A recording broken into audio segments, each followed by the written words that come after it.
नमस्कार, मेरा नाम है मीनाक्षी रजत और आप देख रहे हैं अपना फेवरेट शो विस्फोट।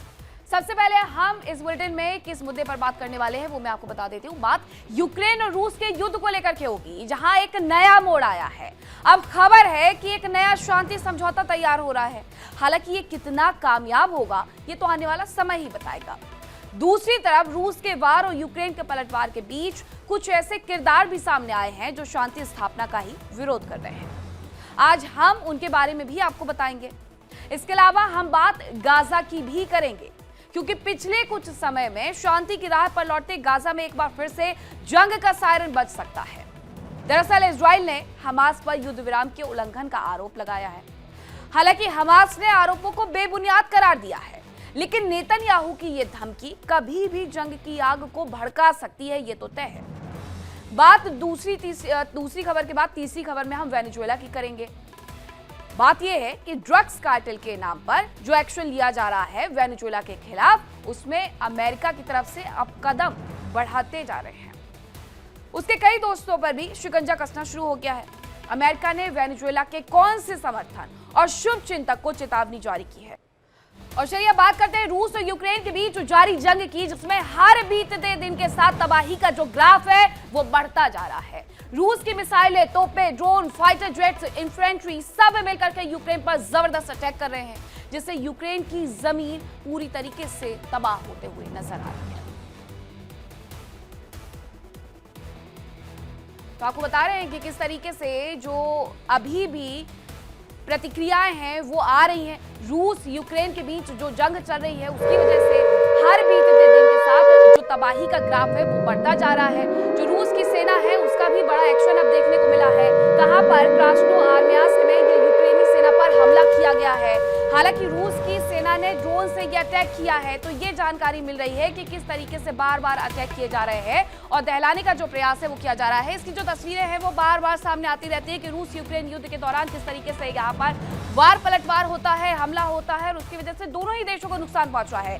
किसी एक खास जगह की बात नहीं की जा सकती है कि सिर्फ रूस को नुकसान हो रहा है या यूक्रेन को नुकसान हो रहा है, बल्कि सच ये है कि रूस हो या यूक्रेन हो, दोनों को ही नुकसान पहुंच रहा है और इसकी बानगी बार बार देखने को मिलती है। अब जो ये तस्वीरें सामने आई हैं वो ये बता रही है कि इन्फेंट्री को बार बार बढ़ाया जा रहा है और जो इंटेंसिटी है वो भी अब बढ़ते जा रही है, जिसकी वजह से जो ये युद्ध है वो अगले कदम की ओर बढ़ रहा है। एक तरफ बात ये की जा रही है कि शांति समझौते पर दोनों ही देश राजी हो जाए। अमेरिका दोनों की मध्यस्थता करवाने के लिए भी तैयार हो गया है। अमेरिका की तरफ से जो 28 पॉइंटर्स बनाए गए थे, उसके बाद अब अमेरिका ने यूक्रेन के साथ बैठकर के 20 और पॉइंटर्स बना लिए हैं और अब उस मसौदे को रूस के पास पहुंचाया जाएगा और इसके बाद यह तय किया जाएगा कि किसी तरीके से दोनों ही देशों के बीच में शांति को स्थापित किया जा सके। लेकिन जो तस्वीरें सामने आती हैं उसकी वजह से ये कह पाना मुश्किल हो जाता है कि अब शांति होने वाली है। स्पेन ने भी अपनी सुरक्षा व्यवस्था को कड़ा कर दिया है। जानकारी ये मिली है कि स्पेन को 4 पेट्रियल एयर डिफेंस सिस्टम मिलेंगे, रडार, लॉन्चर, कमांड यूनिट और ट्रेनिंग भी मिलेगी। तो ये बड़ी खबर आ रही है कि स्पेन ने भी अपने अब 4 पेट्रियल एयर डिफेंस सिस्टम को उतार दिया है, जिसकी वजह से रडार, लॉन्चर, कमांड यूनिट और ट्रेनिंग में भी मदद मिलने वाली है। स्पेन भी इस पूरे युद्ध में कहीं ना कहीं एक तरीके से आप कह सकते हैं कि मदद करते हुए नजर आ रहा है और अब उसकी जो ये मदद प्रक्रिया है वो समझ में भी आने लगी है। अब देखिए किस तरीके से वो यहाँ साथ निभा रहा है और इसके साथ साथ जो तमाम चीजें हैं उसकी तरफ से उपलब्ध भी करवाई जा रही हैं। अब उपलब्ध करवाने के साथ साथ मजबूती भी प्रदान की जा रही है। तो ये 2 खबरें हैं, इसके माध्यम से आप समझ सकते हैं कि अभी भी रूस यूक्रेन का जो युद्ध है वो थमा हुआ नहीं है। स्पेन भी सुरक्षा व्यवस्था को मजबूत करने में लग गया है। उसने अपने लिए 4 पेट्रियल एयर डिफेंस सिस्टम तक तैनात कर दिए हैं। रडार, लॉन्चर, कमांड यूनिट और ट्रेनिंग भी मिलनी शुरू हो गई है। तो ये अपने आप में एक बड़ा कदम उठाया गया है। तो रूस और यूक्रेन के बीच जो जंग चल रही है उसमें हर बीतते दिन के साथ तबाही का जो ग्राफ है वो बढ़ रहा है। रूस की मिसाइलें, तोपें, ड्रोन, फाइटर जेट्स, इन्फेंट्री सब मिलकर के यूक्रेन पर जबरदस्त अटैक कर रहे हैं।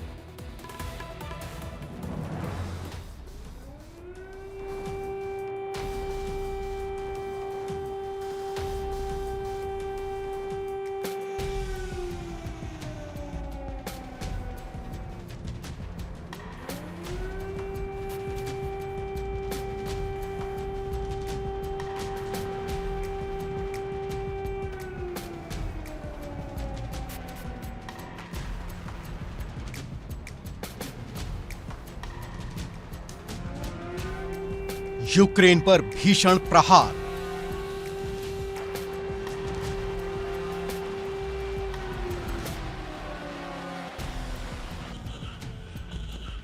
पुतिन की सेना का वार।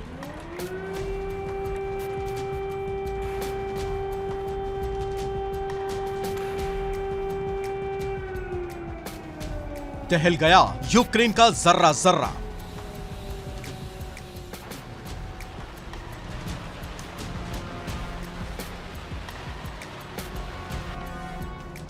जैसे जैसे साल 2025 खत्म होता जा रहा है, रूस के यूक्रेन पर हमले और भी भीषण होते जा रहे हैं। रूसी सेना लगातार ड्रोन और मिसाइलों से यूक्रेन के शहरों को दहला रही है।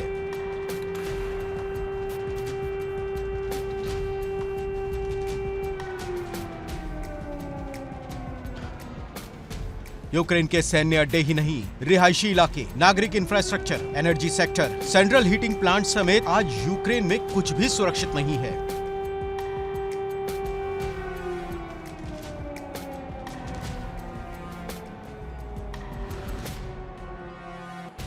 रूस ने बीते एक हफ्ते में यूक्रेन पर ऐसी बारूदी बारिश की है जिससे किसी की भी रूह कांप जाए। हालांकि ये तबाही सिर्फ एक ट्रेलर है। माना जा रहा है कि साल के अंत तक रूस और भी भीषण हमले कर सकता है।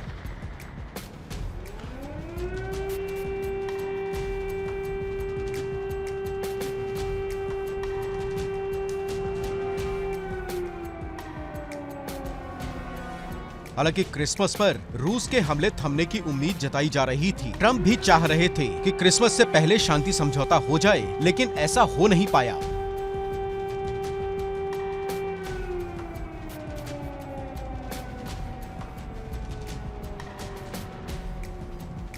अब खबर है कि रूस के ड्रोन और मिसाइल हमलों के बीच ही बॉम्बर्स भी तैयार हैं। अटैक साइट पर मिसाइलों के स्टॉक भेजे गए हैं ताकि यूक्रेन में ताबड़तोड़ हमलों को अंजाम दिया जा सके।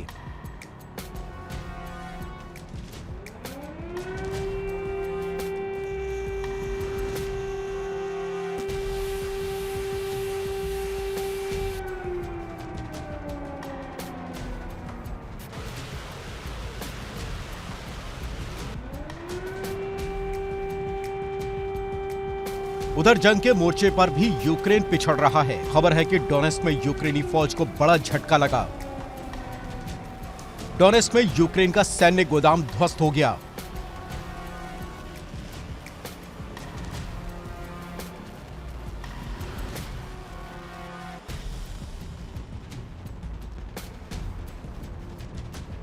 इसके अलावा पोक्रोवस्क में भी रूस ने जबरदस्त अटैक किया, जिसके बाद यूक्रेनी सेना पीछे हटने को मजबूर हो गई।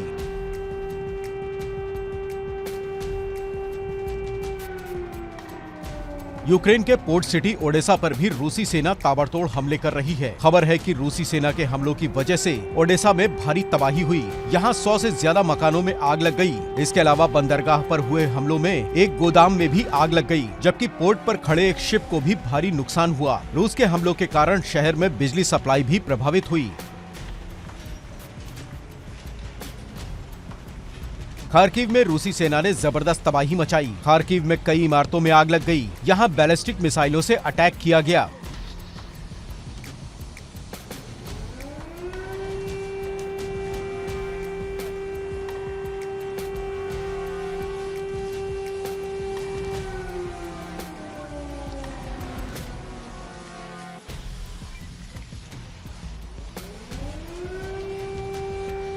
रूस का ज़ेपोरिज़िया में कब्जे का अभियान जारी है। खबर है कि यहाँ की कई इमारतों पर हमले किए गए। माना जा रहा है कि इन हमलों का मकसद लोगों को डराना था, ताकि लोग अपने अपने मकान छोड़कर दूसरी जगह चले जाएं और रूसी सेना खाली इमारतों पर कब्जा कर ले।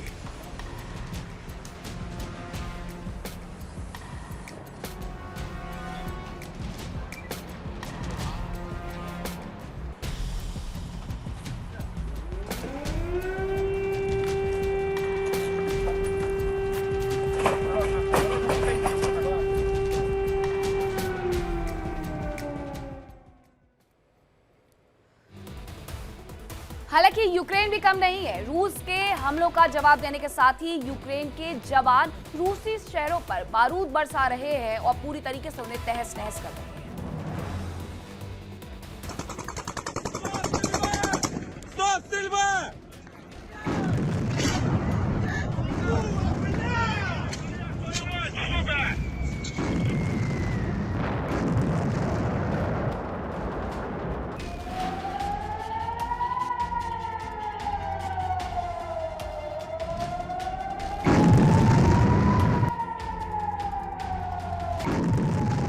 करीब 4 साल पहले शुरू हुई जंग में किसी को भी उम्मीद नहीं थी कि यूक्रेन इस जंग में इतने लंबे समय तक टिक पाएगा।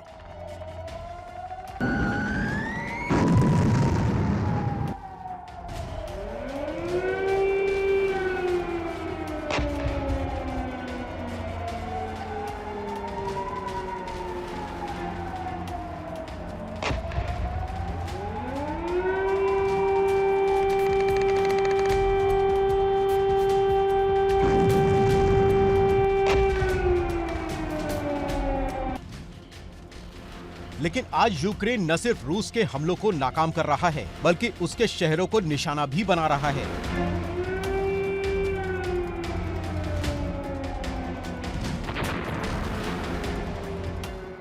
यूक्रेन की सेना ने रूस के करीब 10 शहरों में जबरदस्त तबाही मचाई। इनमें प्रमुख रहे राजधानी मॉस्को, पुतिन की कमजोर नस Crimea, Bryansk, Belgorod, Kursk, Rostov, Nizhny Novgorod और तुला।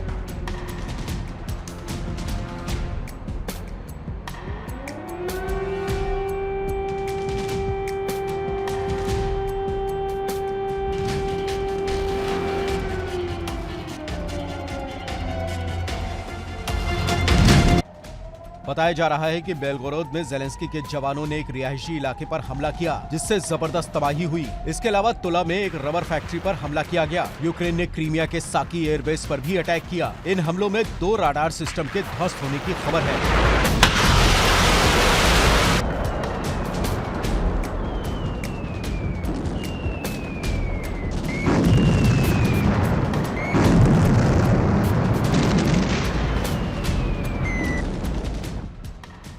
रूस में यूक्रेन के जासूस भी एक्टिव हो गए हैं। खबर है कि राजधानी मॉस्को में एक ब्लास्ट में 2 पुलिसकर्मियों की मौत हो गई।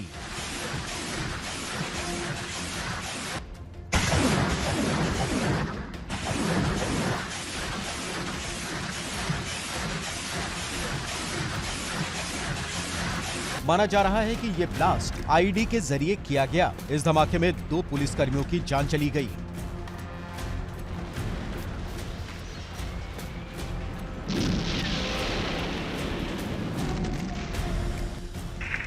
इसके साथ ही निजनी नोवगोरोद में भी एक ट्रेन में आग लग गई, जिससे यहाँ भारी नुकसान हुआ। इस घटना के पीछे भी यूक्रेन के जासूसों का हाथ होने की आशंका जताई जा रही है।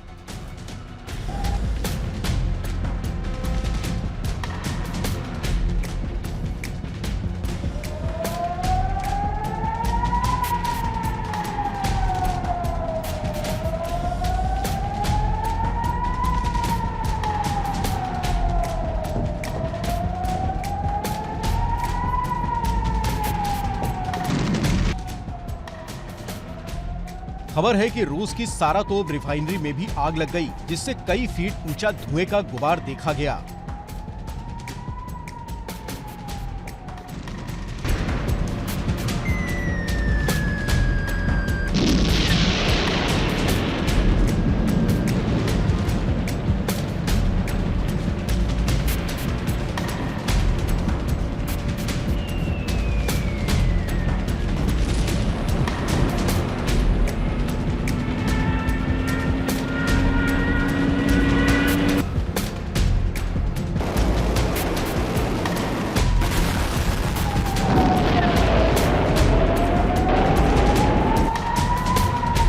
यूक्रेन की सेना क्रास्नोदर से तमन पोर्ट तक भारी हमले कर रही है। इन हमलों का मकसद रूस के व्यापार को नुकसान पहुंचाना है।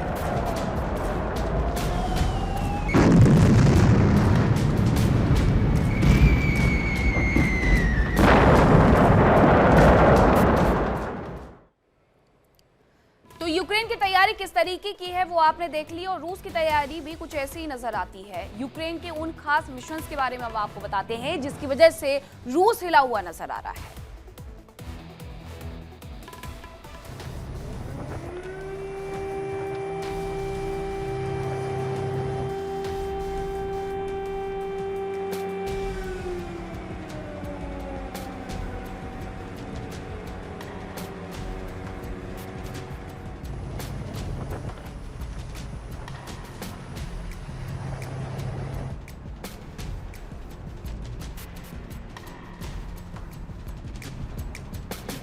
यूक्रेन लगातार रूस पर नए और स्वदेशी हथियारों से हमला कर रहा है। रूस जैसे ही एक हथियार की काट निकालता है, तब तक यूक्रेन नया हथियार जंग के मैदान में उतार देता है।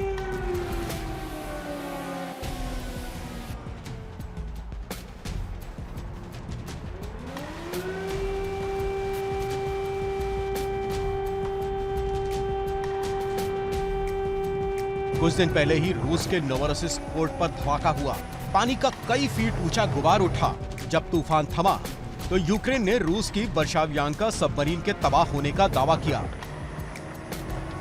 हालांकि रूस ने इस हमले में सबमरीन को नुकसान होने के दावों को नकार दिया, लेकिन अब खबर है कि यूक्रेन के दावों में दम था।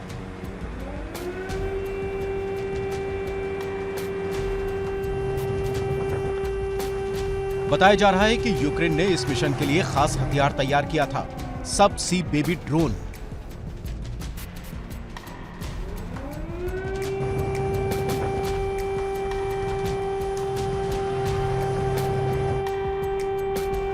इस मिशन के लिए यूक्रेनी खुफिया एजेंसी ने टीम तैयार की। ड्रोन टीम ने सब सी बेबी ड्रोन तैयार किया।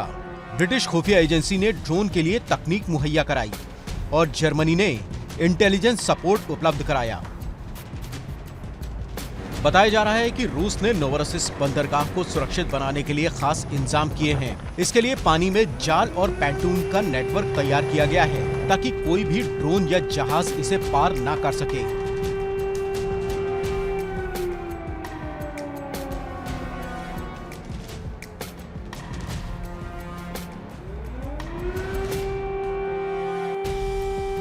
लेकिन यूक्रेन के नए हथियार सब सी बेबी ड्रोन ने समंदर के अंदर से ही इसे पार कर लिया।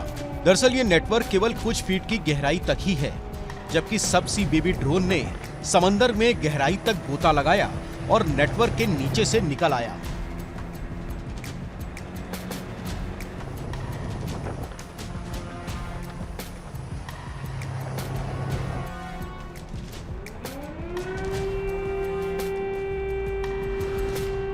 बताया जा रहा है कि ड्रोन के आगे सोवियत युग का एक बम बंधा था, जो सबमरीन से टकराते ही फट गया, जिससे सबमरीन का पिछला हिस्सा तबाह हो गया और पनडुब्बी समंदर की गहराइयों में डूब गई।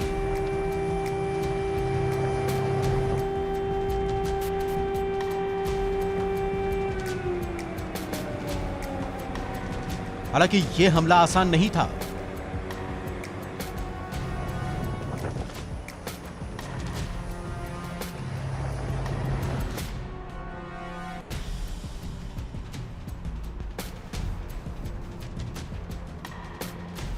इससे पहले यूक्रेन की सेना ने नोवोरोसिस्क के येयस्क एयरबेस पर अटैक किया। यहां खड़े टोही विमान IL-38N को तबाह कर दिया गया। दरअसल ये विमान सबमरीन का पता लगा सकता था, लेकिन एक बार ये विमान तबाह हो गया तो यूक्रेन का ड्रोन अपने मिशन पर निकल पड़ा।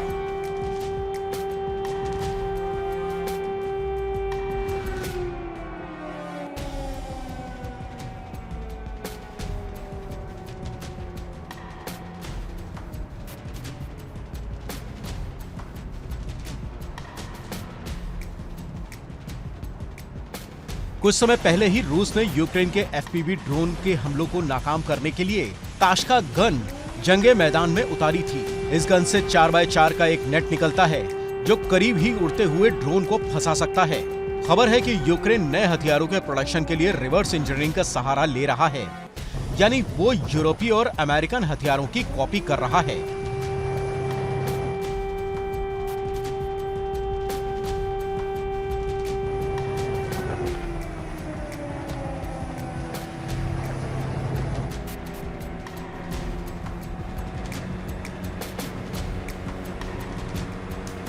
यूक्रेन के इंजीनियर एक मल्टीपल रॉकेट सिस्टम तैयार करने की कोशिशों में लगे हैं।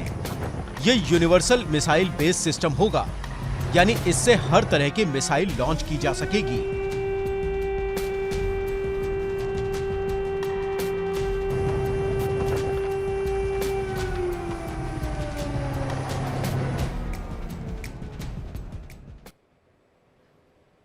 रूस और यूक्रेन युद्ध जिस दिन से शुरू हुआ है, यूरोप पूरे तरीके से यूक्रेन के साथ खड़ा नजर आ रहा है, लेकिन इन सब के बीच यूरोप को कहीं ना कहीं नाराजगी अमेरिका की झेलनी पड़ रही है और रूस की भी झेलनी पड़ रही है। तो चलिए अब आपको बताते हैं कि रूस और यूरोप के बीच आखिरकार जो तनाव बढ़ रहा है उसके बीच की वजह क्या है।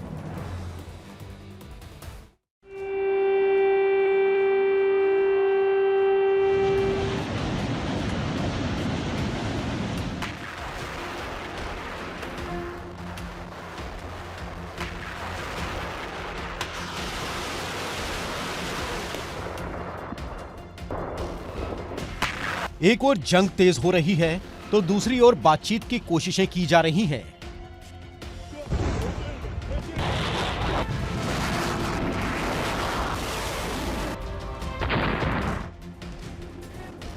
लेकिन इन दोनों के बीच एक किरदार ऐसा भी है जो जंग को थमने नहीं देना चाह रहा है, यानी उसकी कोशिश जंग को और भी लंबा खींचने की है।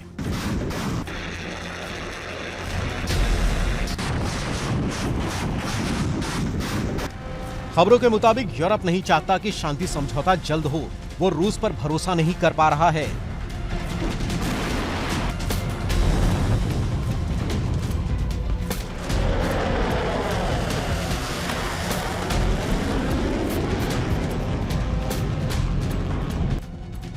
और लंबे समय तक रूस को यूक्रेन में ही जंग में उलझाकर रखना चाहता है, ताकि यूरोप को बिना अमेरिका के ही अपनी सुरक्षा के लिए तैयारी करने का समय मिल जाए।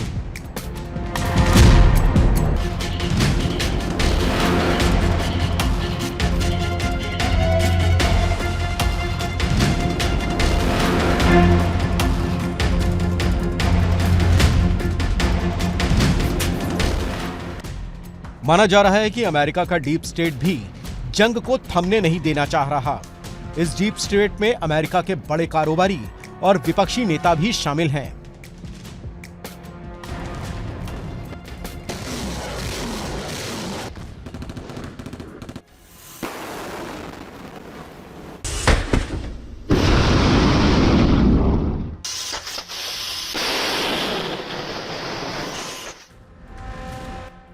हथियार कारोबारी जंग को लंबे चलने देना चाह रहे हैं ताकि उनके हथियार बिकते रहें। उधर विपक्षी नेता भी शांति व्यवस्था स्थापित होते नहीं देखना चाहते ताकि ट्रंप की साख कमजोर हो।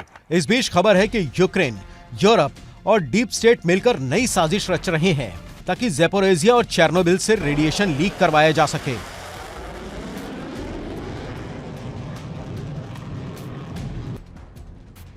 दरअसल IAEA समेत कई एक्सपर्ट्स ज़ैपोरिज़िया और चेर्नोबिल से रेडिएशन लीक की आशंका जता चुके हैं। IAEA रूस को संयम रखने की सलाह दे चुका है। इस बीच यूक्रेन, यूरोप और डीप स्टेट मिलकर रेडिएशन लीक करवाने की साजिश रच रहे हैं ताकि आरोप रूस पर लगे और अमेरिका भी इस जंग में उतरने को मजबूर हो जाए। इस बीच रूस ने समंदर में बड़ी तैयारी कर ली है ताकि यूरोप के किसी भी हमले से निपटा जा सके।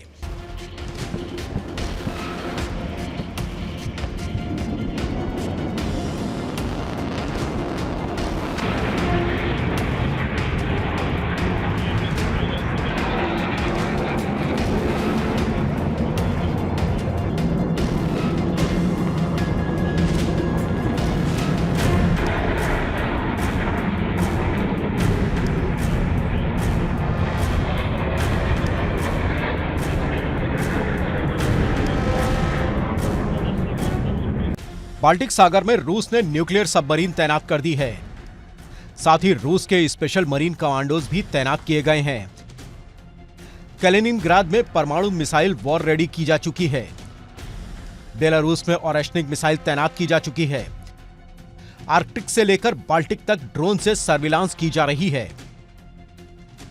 इसके अलावा रूस समंदर में खास तैयारी कर रहा है। रूस की नजर अब समंदर में मौजूद उन आइलैंड्स पर है जहां नेटो अपना बेस बनाने की तैयारी कर रहा है। इनमें रूस के निशाने पर पोलैंड का वोलिन द्वीप, स्वीडन का गॉटलैंड द्वीप, डेनमार्क का बॉर्नहोम द्वीप, एस्टोनिया का मुहु, ह्यूमा और सरिमा आइलैंड, जर्मनी का रुगेन आइलैंड और फिनलैंड का एलैंड द्वीप शामिल है। बाल्टिक सागर में रूसी सेना लगातार तैनाती बढ़ा रही है, जिससे निपटने के लिए यूरोप ने भी तैयारी कर ली है। खबरों के मुताबिक गॉटलैंड में डिफेंस सिस्टम तैनात किया जा रहा है, जबकि बॉर्नहोम में मरीन कमांडोज की तैनाती की गई है। इसके अलावा रुगेन में एडवांस रडार सिस्टम भी लगाया जा रहा है। नेटो देश रोमानिया में भी एक हथियार स्टोरेज बना रहे हैं, जहां से यूक्रेन को हथियारों की सप्लाई तेजी से की जा सकती है।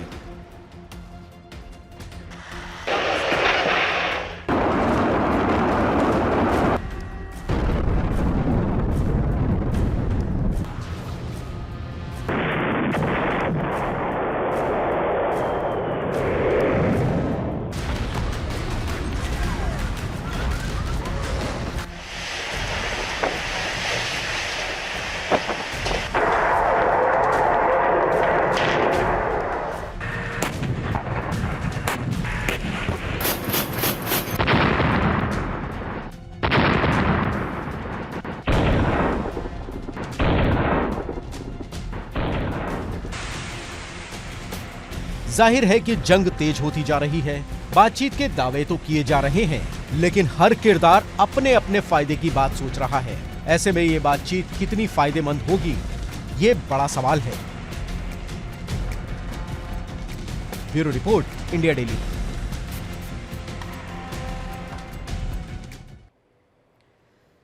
रूस यूक्रेन का युद्ध चल रहा है, लेकिन इसकी जो आग है वो यूरोप तक जा पहुंची है। कैसे, हमने आपको इस रिपोर्ट में समझाया। एक तरफ जंग चल रही है तो दूसरी तरफ बातचीत की कोशिशें भी चल रही हैं, लेकिन इन सब के बीच जानकारी ये भी मिली है कि एक नए शांति प्रस्ताव पर सहमति बनी है।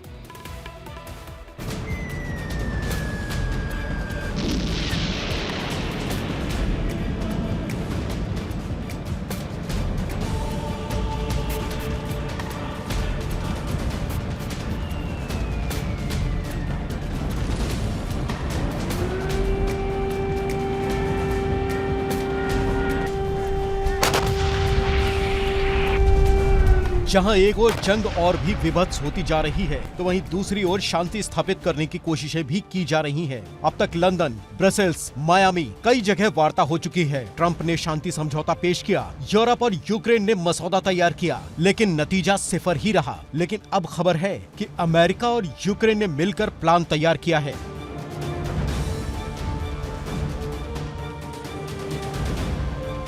खबरों के मुताबिक 20 पॉइंट्स का शांति प्लान तैयार किया जा चुका है। अब इसे रूस को भेजा जाएगा। इस प्रस्ताव में युद्ध विराम, सुरक्षा की गारंटी, सीमाओं का मुद्दा और आर्थिक पुनर्निर्माण जैसे अहम मुद्दे शामिल हैं। 3 बड़े समझौते। ज़ेलेंस्की के मुताबिक इस शांति पहल के तहत यूक्रेन, अमेरिका और यूरोप के बीच सुरक्षा गारंटी का मसौदा, यूक्रेन और अमेरिका के बीच द्विपक्षीय सुरक्षा समझौता और आर्थिक सहयोग पर एक अलग दस्तावेज तैयार किया जा चुका है। ज़ेलेंस्की ने कहा कि दस्तावेजों को अंतिम रूप देने के बहुत करीब पहुंच चुके हैं।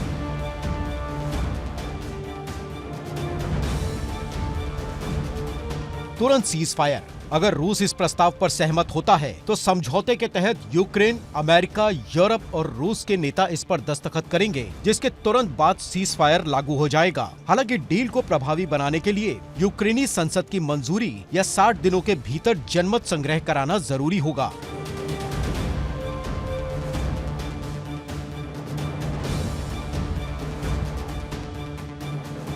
यूक्रेन की संप्रभुता। प्रस्ताव के मुताबिक सभी पक्ष यह मानेंगे कि यूक्रेन एक संप्रभु देश है। सीमा पर निगरानी के लिए सैटेलाइट और ड्रोन आधारित मॉनिटरिंग सिस्टम बनाया जाएगा।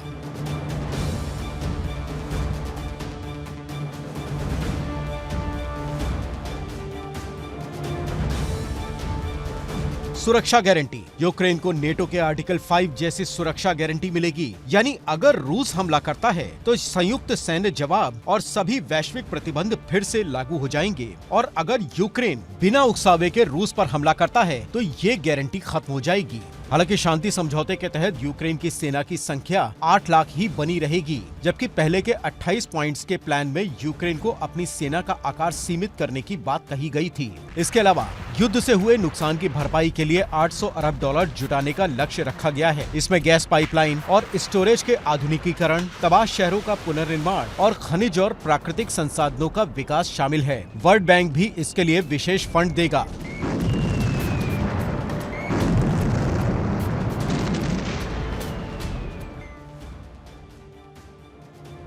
माना जा रहा है कि ये समझौते का मसौदा अब पुतिन को भेजा जाएगा और क्रेमलिन से मंजूरी मिलने के बाद ही इसे लागू कर दिया जाएगा।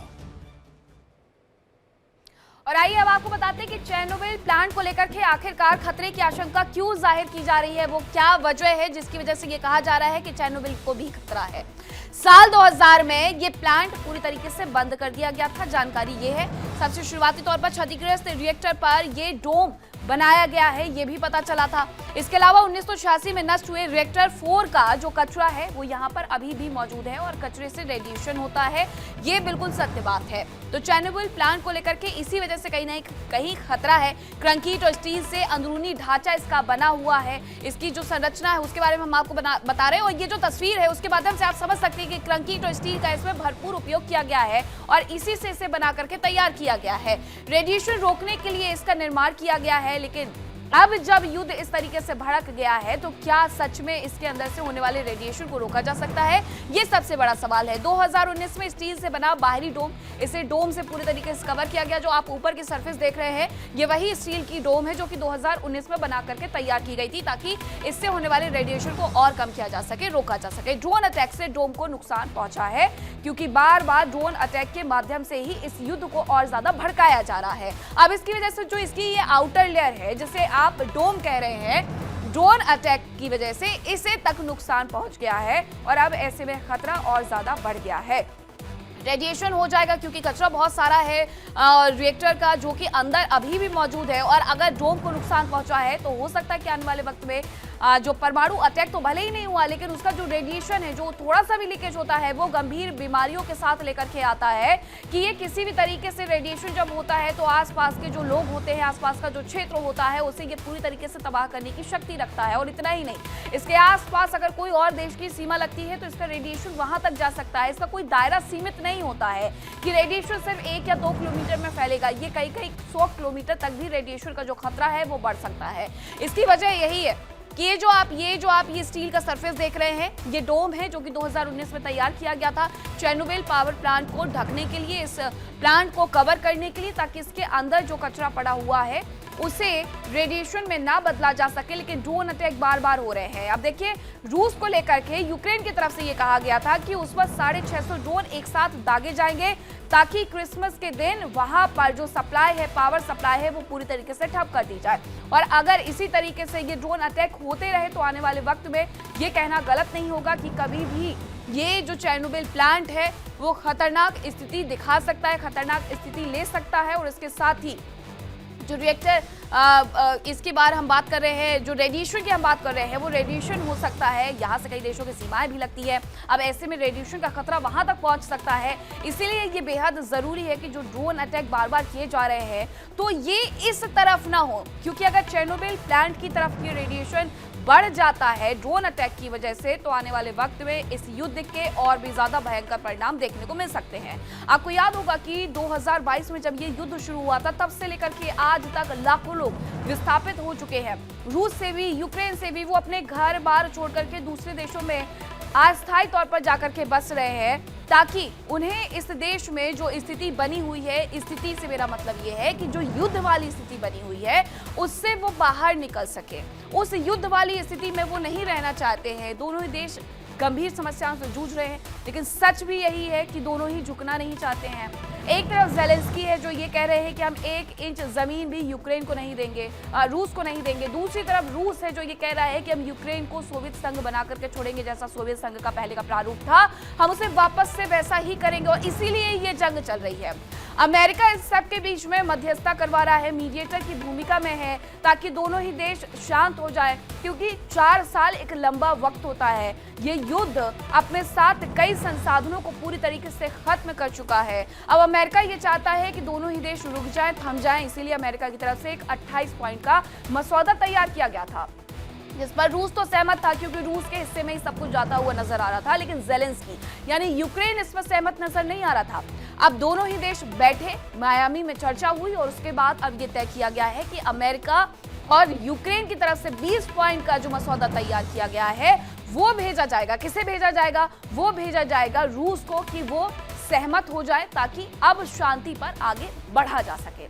लेकिन इसी तरीके से ये युद्ध सिर्फ रूस और यूक्रेन में नहीं चल रहा है, ये युद्ध कई और फ्रंट पर भी चल रहा है। आप इजराइल और गाजा की बात कर लीजिए, तो अब मैं आपको बताती हूँ कि गाजा में क्या चल रहा है। क्योंकि गाजा में अगर मैं बात करूं तो एक बार फिर से वहां पर सीज फायर टूटने की कगार पर पहुंच गया है। नेतन्याहू ने हमास को कड़ी चेतावनी दी है। हमास ने अपने ऊपर लगे हालांकि सभी आरोपों को नकार दिया है। अब हमास के ऊपर कौन से आरोप लगाए गए हैं इजराइल की तरफ से, और हमास क्या कह रहा है, इस रिपोर्ट में आपको दिखाते हैं।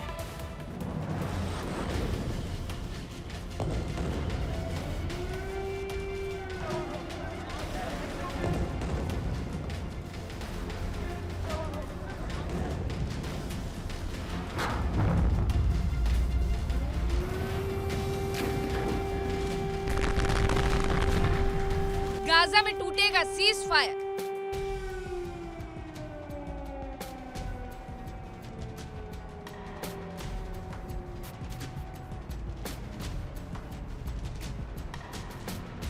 नेतन्याहू की नई चेतावनी।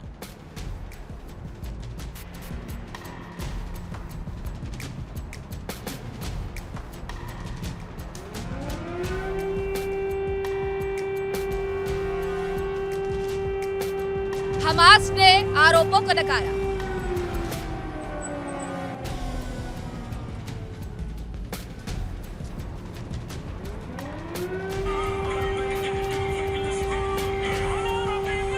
पिछले करीब 2 साल से जंग की आग में झुलस रहे गाजा में एक बार फिर जंग के तेज होने की आशंकाएं तेज होती जा रही है। क्या सीज फायर तो लागू हुआ, लेकिन हमले अब तक नहीं रुके और अब हिंसा और भी तेज हो सकती है।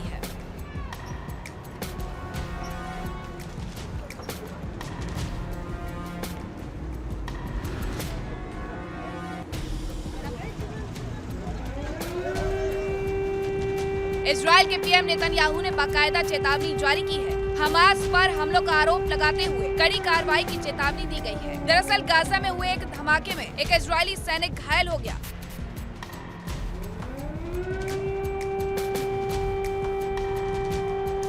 इस घटना पर इजरायली सरकार ने तीखी प्रतिक्रिया दी और हमास को हमले के लिए जिम्मेदार बताते हुए सीज फायर के उल्लंघन का आरोप लगाया।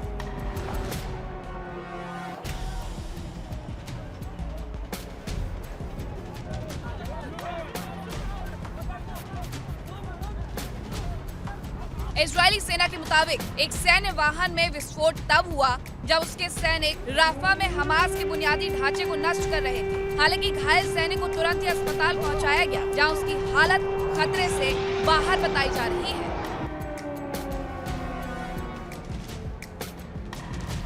इजराइल के प्रधानमंत्री बेंजामिन नेतन्याहू ने ब्लास्ट को युद्ध विराम का उल्लंघन बताया। साथ ही दावा किया कि इजराइल की सेना इसका जवाब जरूर देगी।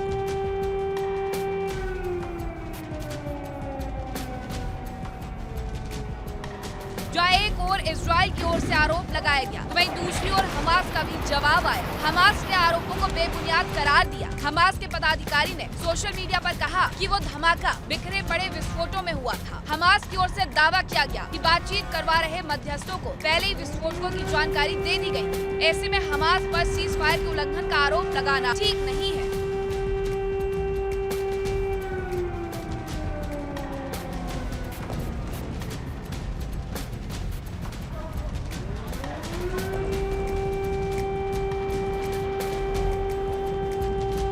गाजा में हमास और इजराइल के बीच 10 अक्टूबर को संघर्ष विराम लागू किया गया था। आरोप है कि फायर के बाद से इजरायली सेना की गोलीबारी में गाजा में 370 फिलिस्तीनी मारे जा चुके हैं।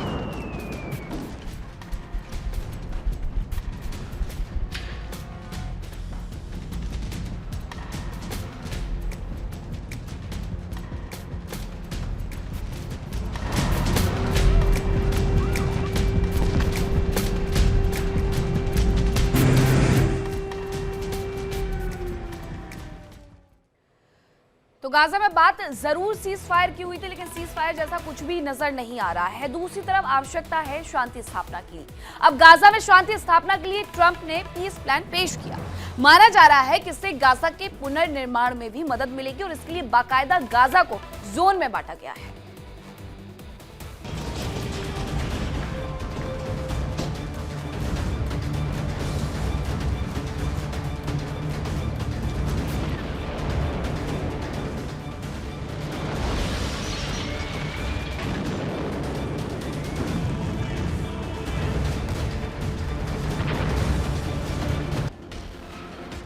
गाजा में संघर्ष 7 अक्टूबर 2023 को इजराइल पर हमास के हमले के बाद शुरू हुआ, जबकि हमास के आतंकियों ने इजराइल पर जबरदस्त अटैक किया था। हमास के आतंकी पैराग्लाइडर्स के जरिए इजराइल पहुंचे थे, जहां उन्होंने कत्लेआम मचाया।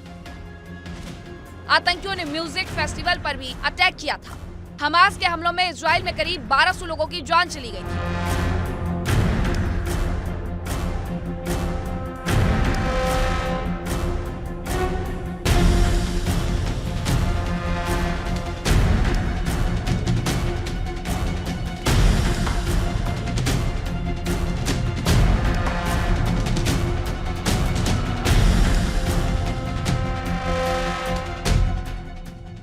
जबकि आतंकियों ने करीब 250 लोगों को बंधक बना लिया था। इस हमले के बाद ही आईडीएफ ने ऑपरेशन शुरू किया। इसका मकसद हमास का खात्मा और बंधकों की रिहाई है।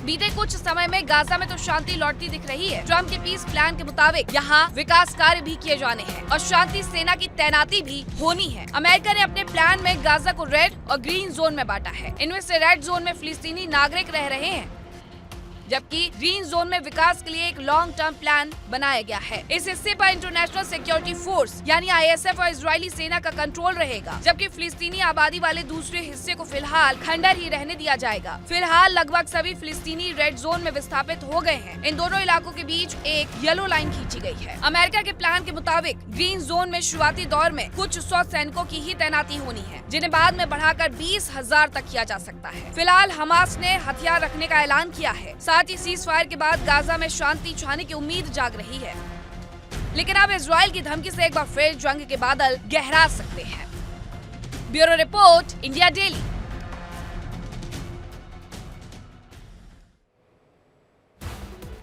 और चलिए अब आपको बताते हैं कि ट्रंप ने गाजा के लिए आखिरकार कौन सा खास प्लान तैयार किया है जिसकी वजह से शांति वहां पर कायम हो सकती है, ये कहा जा रहा था। तो आपको बता देती हूँ कि क्या है वो प्लान जिसके लेकर के ये बताया जा रहा है। गाजा के लिए ट्रंप का जो प्लान है, युद्ध विराम के लिए क्या क्या पॉइंटर्स उनकी तरफ से तैयार किए गए। इजराइल और हमास के बीच सहमति से युद्ध विराम होगा, यह अमेरिका ने माना है। इसके बाद युद्ध विराम को आगे बढ़ाते हुए 28 पॉइंट तैयार किए गए थे। यहाँ पर भी बहुत सारे पॉइंट्स तैयार किए गए हैं, जिसमें इजराइल और हमास के बीच सहमति से युद्ध विराम की बात निकल करके सामने आई है कि दोनों को ही इस युद्ध विराम पर अपनी सहमति जतानी होगी, हमास के आकाओं को भी और साथ ही इजराइल के प्रधानमंत्री बेंजामिन नेतन्याहू को भी। उसके बाद ही ये युद्ध विराम हो पाएगा। तो ये युद्ध विराम की सबसे बड़ी शर्त है कि इजराइल और हमास के बीच सहमति से ही युद्ध विराम होगा, यानी किसी से कोई जोर जबरदस्ती नहीं की जाएगी कि आपको अपने हथियार त्यागने होंगे। ना हमास से की जाएगी, ना ही इजराइल से की जाएगी, बल्कि दोनों को ही मनाया जा रहा है कि आप मान जाइए और सहमति के लिए हाँ कर दीजिए। इजराइल की सेनाएं धीरे धीरे गाजा से पीछे हटेंगी। इजराइल को पीछे हटना होगा क्योंकि इजराइल की जो सेना है वो गाजा में अभी भी मौजूद है। उनके टैंक जो हैं वो वहां पर चलते हुए दिखाई दे जाते हैं। हमास सभी इजरायली बंधकों को रिहा करेगा। ये बंधकों की रिहाई के लिए इसमें शर्त रखी गई है कि उन्हें छोड़ना होगा। बंधकों की वापसी में जिंदा और मृत दोनों ही शामिल होंगे। जो लोग जिंदा है उन्हें तो वापस करना ही होगा, जो मृत हैं उनके शव को, उनकी डेड बॉडी को भी वापस लौटाना होगा। कैदियों की रिहाई के लिए यह कहा गया कि गाजा के कैदियों को रिहा करेगा इजराइल। इजराइल में जितने भी कैदी हैं जो कि गाजा से हैं उन्हें रिहा करना होगा, तभी इन शर्तों को मान करके ही ये युद्ध विराम हो सकता है।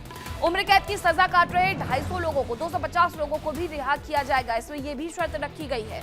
इसके अलावा करीब 1700 अन्य कैदियों की भी रिहाई होगी, इसके बारे में भी इसमें बताया गया है। तो ये तमाम चीजों को बताने के बाद ये तय किया गया था कि अगर इन सारे पॉइंट्स को माना जाता है तभी हम आगे बढ़ेंगे, यानी शांति समझौते पर आगे बढ़ेंगे। सीज फायर की बात हुई, लेकिन बार बार सीज फायर वहां पर टूट जाता है।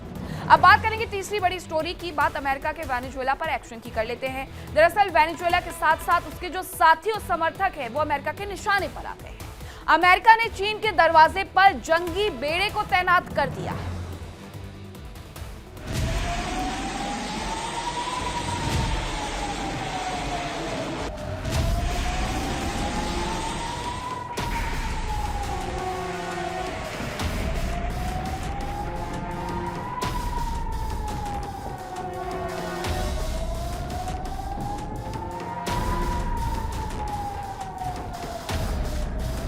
वेनेजुएला के दोस्तों पर एक्शन, चीन के दरवाजे पर दस्तक, अमेरिका का जंगी बेड़ा तैनात।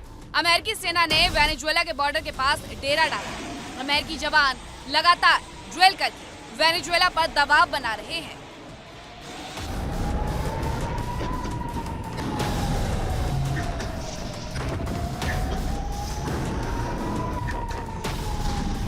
उधर अमेरिका की ओर राजनीतिक दबाव भी बढ़ता जा रहा है, साथ ही आर्थिक नाकेबंदी भी की जा रही है। एक ओर तो अमेरिका मादुरो पर दबाव बना रहा है, तो वहीं अब उसके दोस्तों पर भी एक्शन लिया जा रहा है। दरअसल वेनेजुएला के ऑयल टैंकर्स पर अमेरिकी एक्शन का चीन ने विरोध किया था। चीन ने इसे अंतर्राष्ट्रीय नियमों का उल्लंघन करार दिया था। इस बयान ने ट्रंप को बेचैन कर दिया। अमेरिकी सेना ने एक्शन लिया और ट्रंप ने चीन के पास 2 एयरक्राफ्ट कैरियर तैनात कर दिए। अमेरिका ने चीन के बेहद नजदीक अपने सबसे ताकतवर हथियार एयरक्राफ्ट कैरियर स्ट्राइक ग्रुप्स को तैनात कर दिया है। चीन के बेहद करीब अमेरिका के 2 एयरक्राफ्ट कैरियर स्ट्राइक ग्रुप तैनात हैं, जिसे अमेरिका की ओर से शक्ति प्रदर्शन और साफ चेतावनी के तौर पर देखा जा रहा है।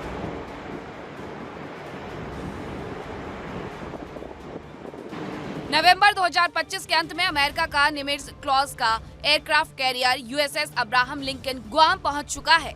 इससे पहले ये सैन डिएगो में था, जबकि दूसरी ओर यूएसएस जॉर्ज वाशिंगटन पहले से ही जापान के योकोसुका नेवल बेस पर मौजूद है। माना जा रहा है कि एक ही समय पर 2 एयरक्राफ्ट कैरियर का चीन के करीब होना कोई संयोग नहीं है, बल्कि इसके पीछे सोची समझी रणनीति है। चीन को परमाणु चेतावनी, अमेरिकी एयरक्राफ्ट कैरियर तैरते सैन्य अड्डे हैं जिनसे परमाणु हथियार ले जाने में सक्षम F-35C और FA-18 लड़ाकू विमान उड़ान भर सकते हैं। साफ है कि अमेरिका यह दिखाना चाहता है कि अगर टकराव बढ़ा तो वो परमाणु हथियार भी इस्तेमाल कर सकता है। उधर अमेरिका ने वेनेजुएला पर दबाव बढ़ाते हुए राष्ट्रपति निकोलस मादुरो को सख्त चेतावनी दी है। पत्रकारों से बातचीत के दौरान ट्रंप ने कहा कि मादुरो के लिए सत्ता छोड़ देना ही समझदारी भरा फैसला होगा।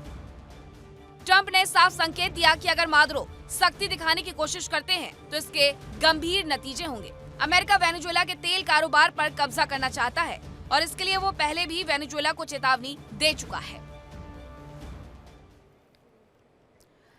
तो अमेरिका चेतावनी तो बार बार जारी कर रहा है वेनेजुएला को लेकर के, लेकिन वेनेजुएला के साथ चीन भी खड़ा हुआ नजर आता है।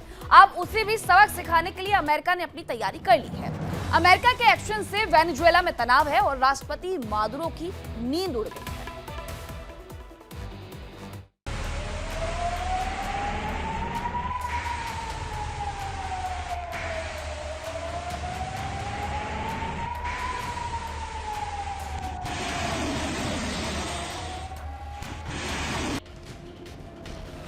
एक और अमेरिका सेना का एक्स और दूसरी अमेरिकी राष्ट्रपति ट्रंप के बयानों से वेनेजुएला के राष्ट्रपति टेंशन में। खबर है कि अब उन्हें अपने लोगों पर ही भरोसा नहीं रह गया है।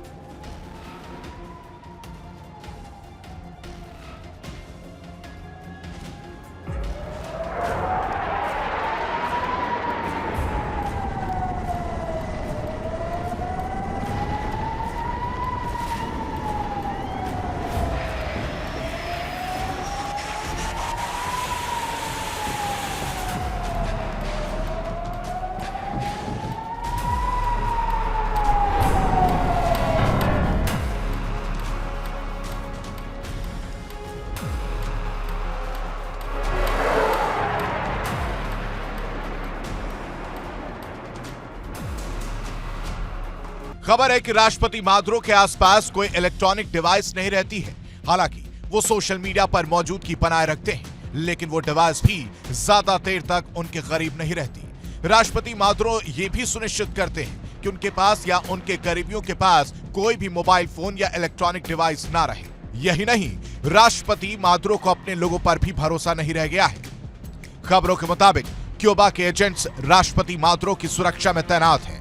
हालांकि उनकी सुरक्षा में कितने जवान तैनात हैं, इसकी जानकारी नहीं दी गई है।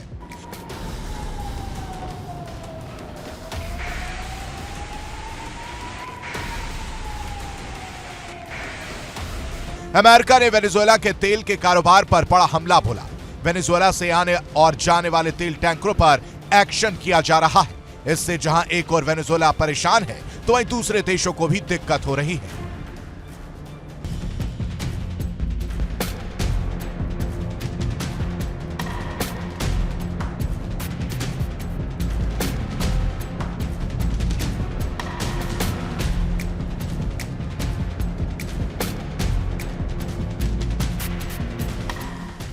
अमेरिका पिछले कुछ दिनों में वेनेजुएला से तेल लेकर जा रहे 2 जहाजों पर कब्जा कर चुका है। दोनों ही जहाजों पर अमेरिकी कमांडोज का एक्शन दिखा। इन कमांडोज ने तेल टैंकरों पर कब्जा कर लिया।